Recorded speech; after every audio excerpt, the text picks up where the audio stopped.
super excited to be here with you for this next masterclass on substances to avoid or minimize during pregnancy.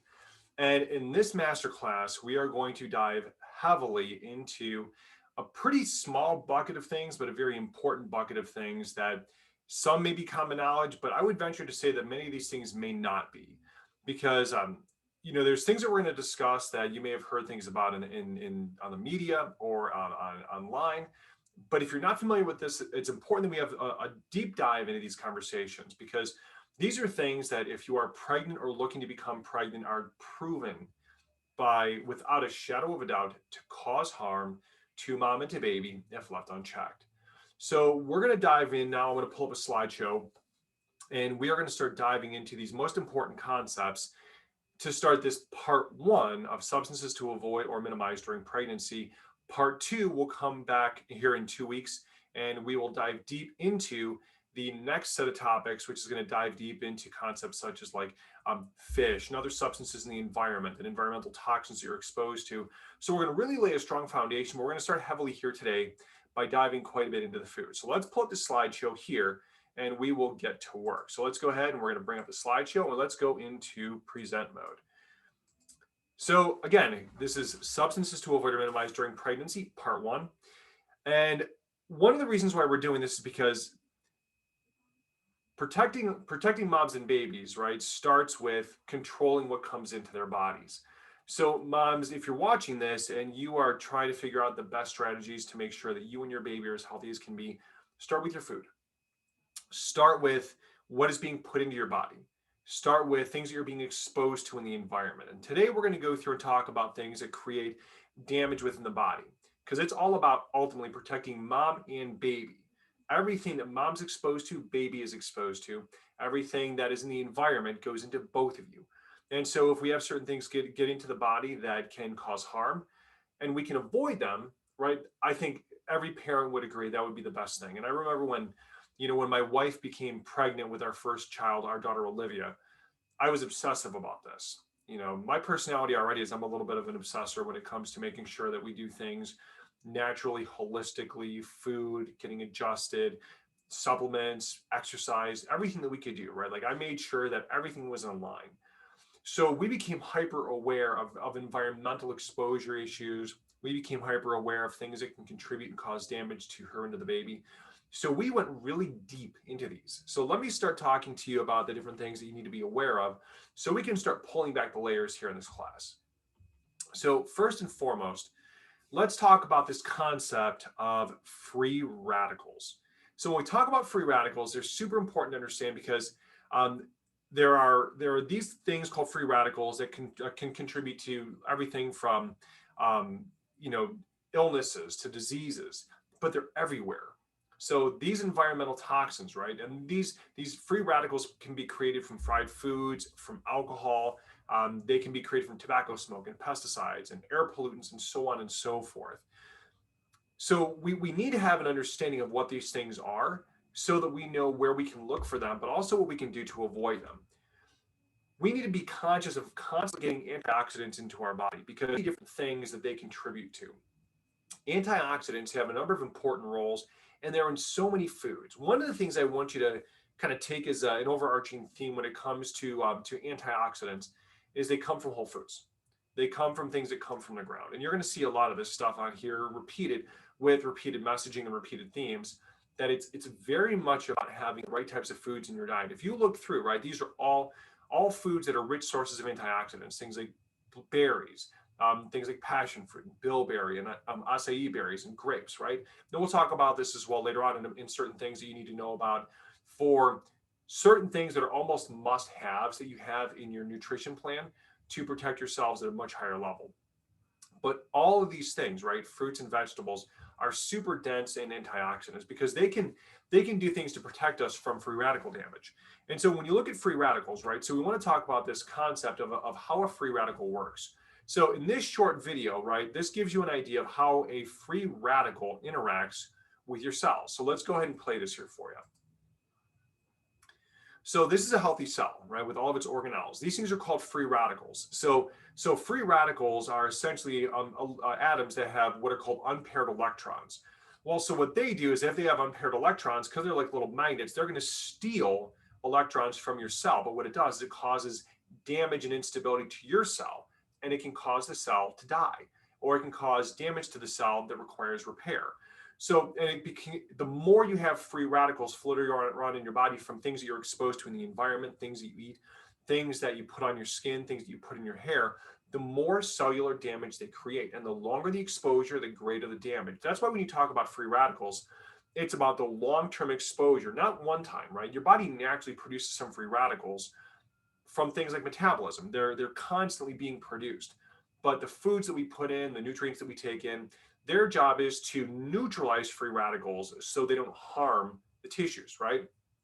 So one of the things that we talk about often when we go through and we have patients go through and get x-rays done is, we'll have them go through and take an antioxidant called astaxanthin prior to having an x-ray done, because when astaxanthin enters the cells, enters the bloodstream, it goes throughout the entire body and it will capture and destroy the free radicals created by an x-ray.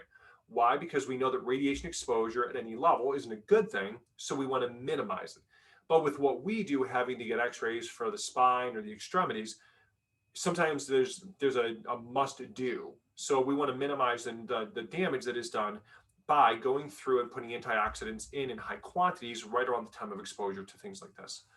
When you talk about free radical exposure, they have huge effects, and they've been tied into many forms of cancer.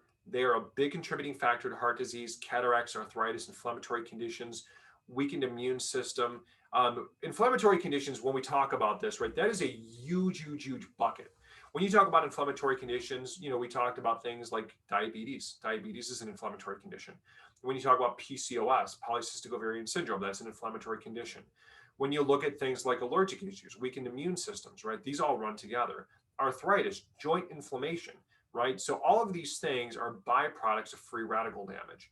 And we can dive deeper into this in different videos, right? We've got a whole course on this on Udemy where we talk, it's called Food is Medicine, if you want to check it out, where we dive deep into this concept of inflammation that is caused by food.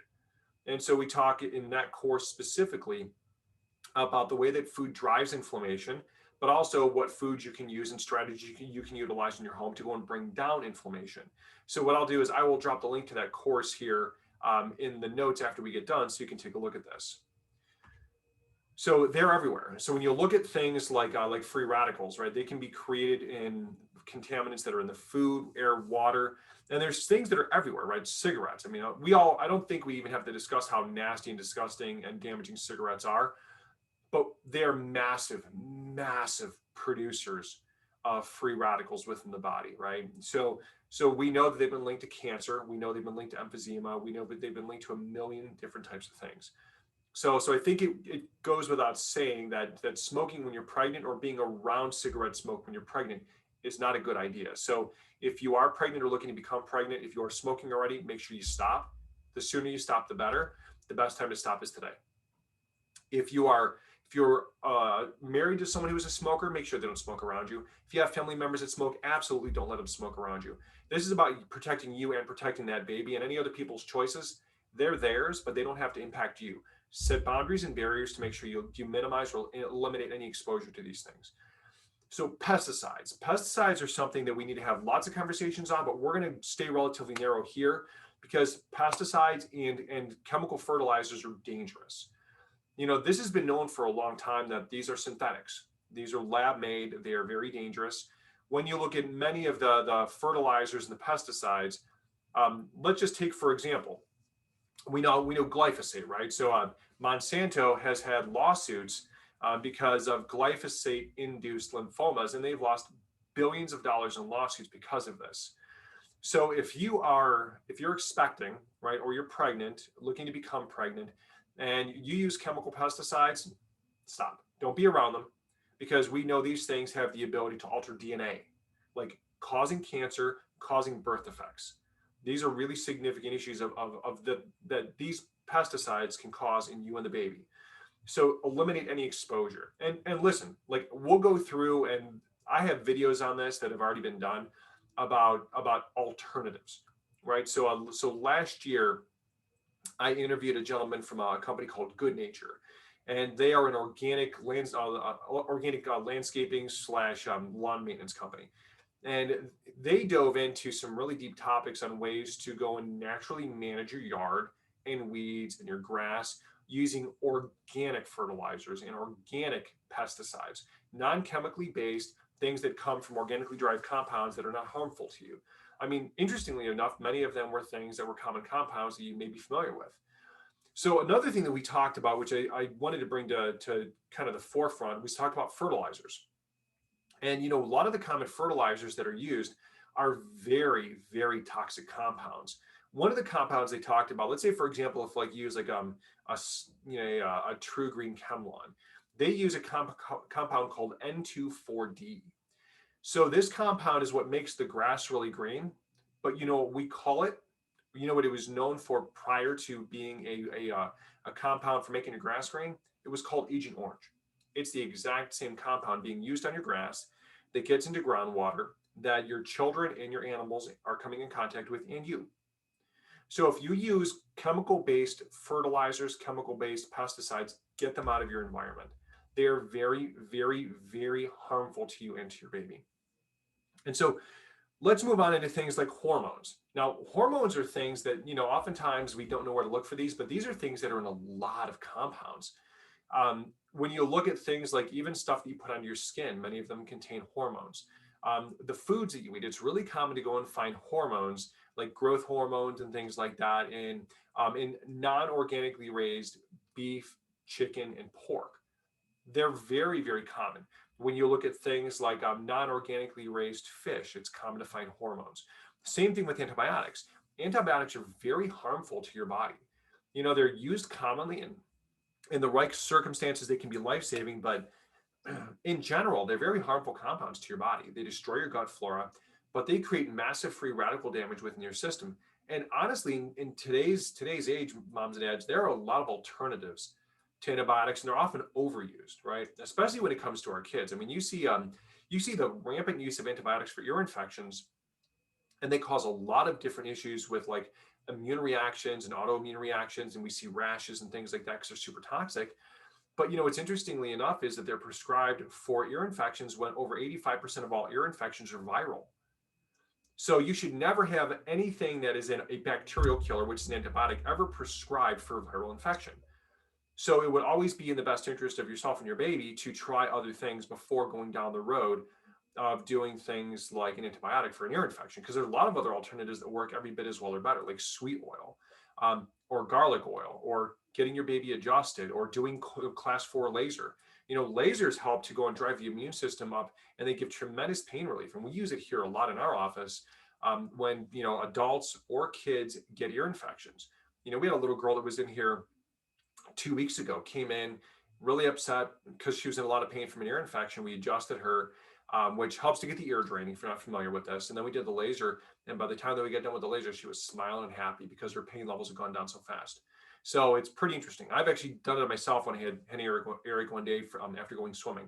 And it took the pain away before the laser was over. I was out of pain. So think about how much it would help a baby who has a stronger immune response, a more powerful, because of age, more rapid response than what even an adult would have.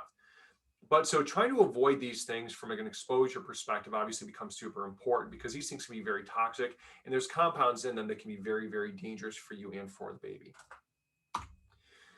So where do free radicals come from? Well, we produce them naturally, interestingly enough. Like, we make them from stress.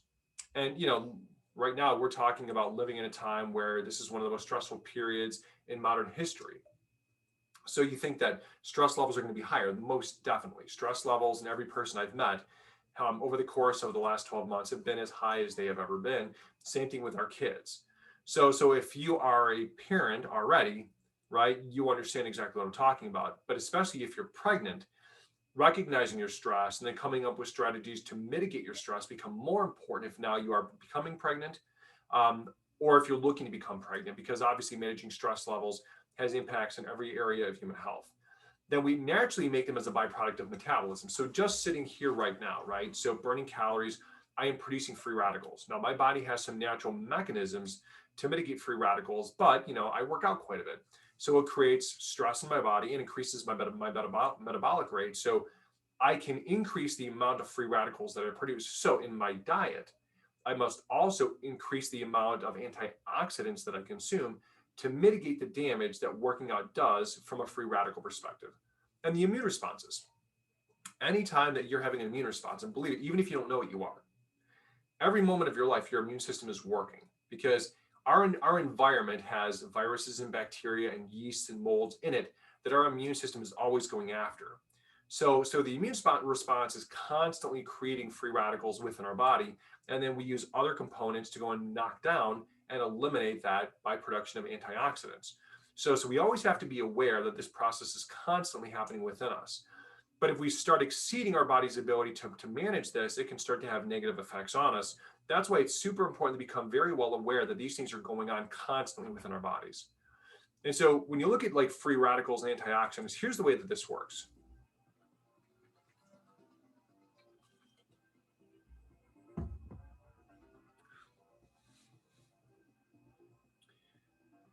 So these oxygen molecules, right, what they do is they become what are called free reactive oxygen species, where when a chemical bond breaks, what will happen is that instead of having paired electrons, they will have unpaired electrons. This becomes the big issue because we're talking like electromagnetic, we're talking about fields, right? So that reactive oxygen species is going to seek to go and get a paired electron. So it'll go over to other cells and steal them from healthy cells.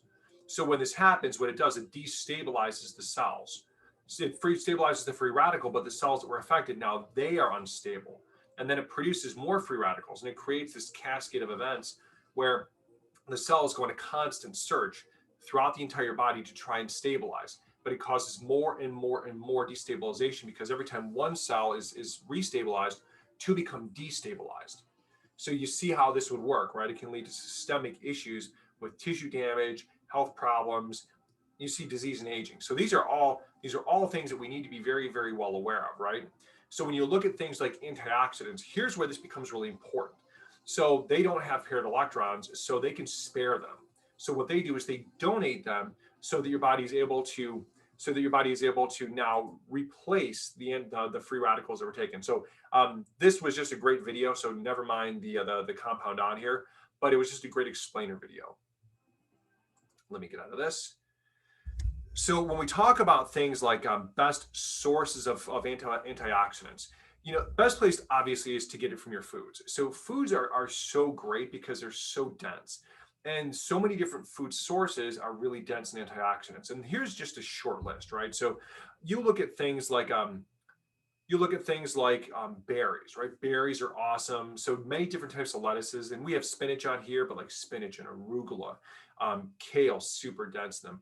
Things like carrots, tomatoes, right? So tomatoes are well known for lycopene.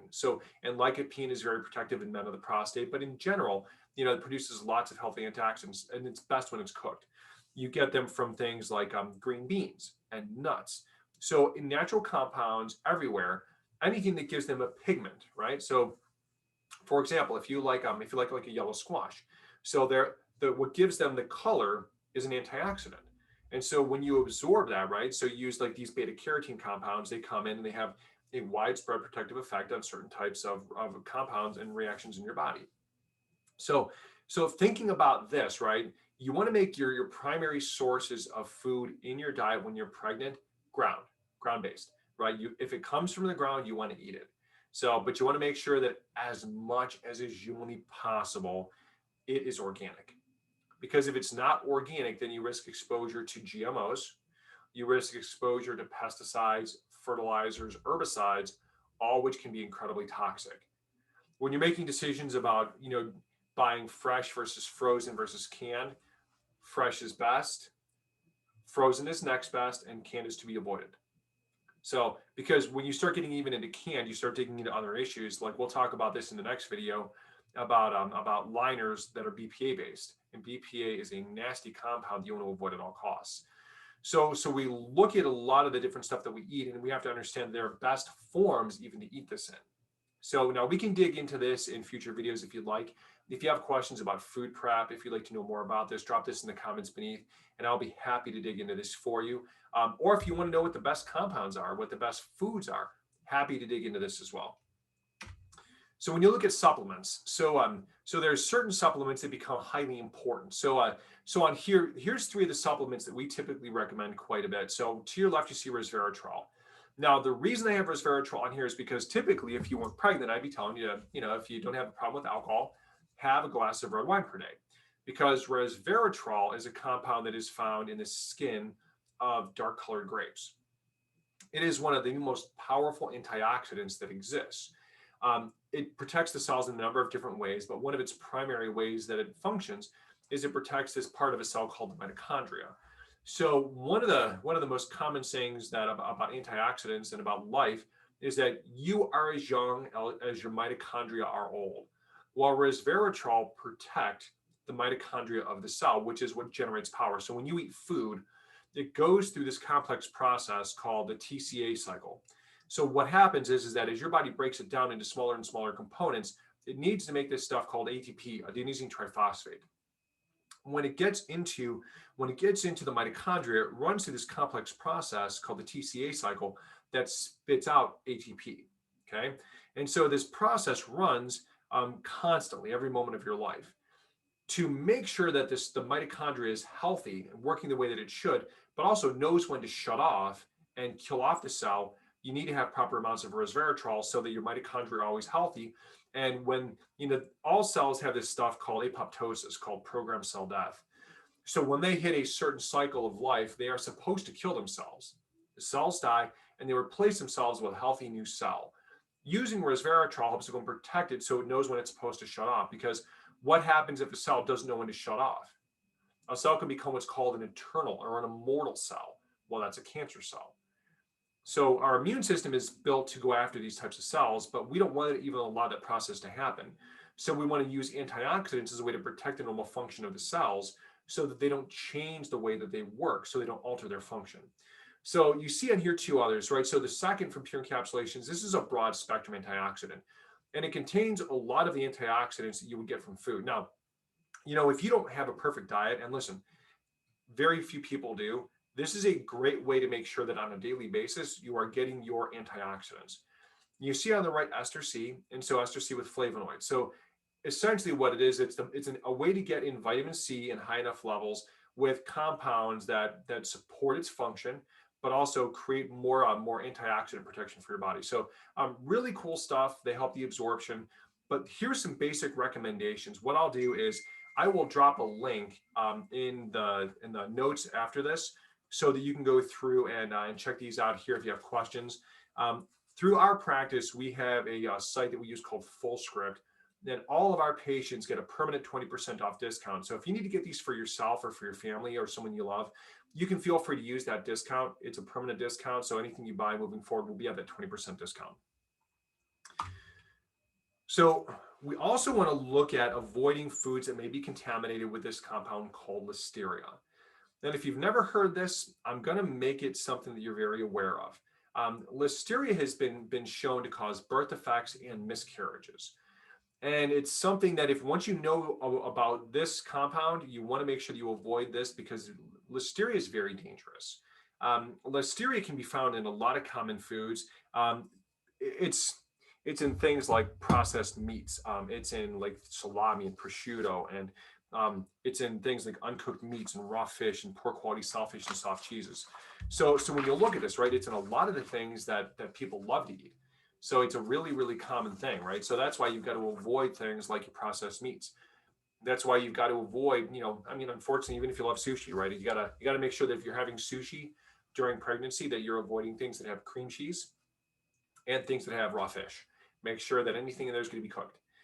Because these are the places where you tend to find that Listeria is able to get in there, and why a lot of people can get very, very sick. Even things like pre-cooked chickens, as much as I love rotisserie chicken like the next guy. So it's something that you want to make sure that you are, obviously protecting yourself from this. So if you have a rotisserie chicken, right, best is obviously to make it, but if it's pre-cooked, eat it quick. If they can't sit long. Once they, spend some time sitting out, it does not take very long before these bacteria start to proliferate. And then, of course, things like soft cheeses. And so soft cheeses obviously run a pretty big spectrum, right? So you have soft cheeses like cream cheese and brie. But you even have to be careful of things like even the baby bells or softer cheese. Any of the soft cheeses, you want to really try and eliminate their exposure during your pregnancy, because they tend to be places where if Listeria is going to work its way in, they tend to get in there. But even in homemade products, so things like ice cream and mayonnaise made at home, it's not uncommon to see this. They have an extremely high potential for Listeria. So when they've gone through and done laboratory testing on these, they tend to find that they have significantly more, because they're not, obviously, it's great to make things at home, but one of the things they don't have is they don't have things to dampen growth of bacteria like Listeria. So for good or for bad, right? Obviously, best to go and make it yourself, but there's obviously some risks. So make sure that if you are going to make these things at home, that you are really, really careful about your safety procedures on these things, and making sure that you don't leave them sit out, because obviously that's when you start seeing a lot of these issues. All right. So if there are questions about these things or things you want us to dig a little bit deeper on, we can dive into this in as much depth as you want in upcoming videos. If this was valuable to you, I would love to get your feedback on what you learned. I would also love to know if there's places where we can dive deeper here in future videos. So this is one part of what will probably end up being 3 to 4 parts, because this section here is a huge section that we can spend a lot of time on. And I'm honestly not going to rush it. We've devoted this entire year to digging into concepts like this so that you know what to do as a mom, expecting mom, to protect you and for the baby. So we're going to dig into this as much as is absolutely necessary to get you maximum value from these videos. Myself and Dr. Brandon, we are committed to you. We are committed to your health. We're committed to your baby's health. So if there are questions that you have, drop them in the comments wherever you're consuming this, whether it's you're looking at this through Kajabi, or you're looking at this through some other place online. Drop your comments beneath here, and we'll be happy to go and answer your questions that you have. So this concludes part 1. So I would love for you to follow our next part 2, which will come out in 2 weeks, where we will dive really deep into a lot of really cool topics, talk about fish, talk about mercury, talk about environmental exposures and toxins that we put on our bodies. And we're going to get really heavy, because ultimately, moms and dads, moms in particular, the more you know, the healthier that you and your baby will be, the better the pregnancy experience will be, the better the health of your baby when they start life, the lower the likelihood of birth defects, the better health they're going to have. Our heart is for you guys. Everything that we do here is to educate you so that you and your baby can be as healthy as possible. So let us know what we can do to give you better and more high quality information, what you'd like to learn more about. And make sure that wherever you're watching this, you smash the subscribe to follow our content, because we're going to keep on putting out lots more. And also let us know if you have questions, because we will be responding very specifically to the questions that you ask. So now it is, when we're making this video here, it is almost Easter. So I hope that all of you have a blessed Easter. I hope that you get to spend time with your families and your loved ones, and that everyone is healthy.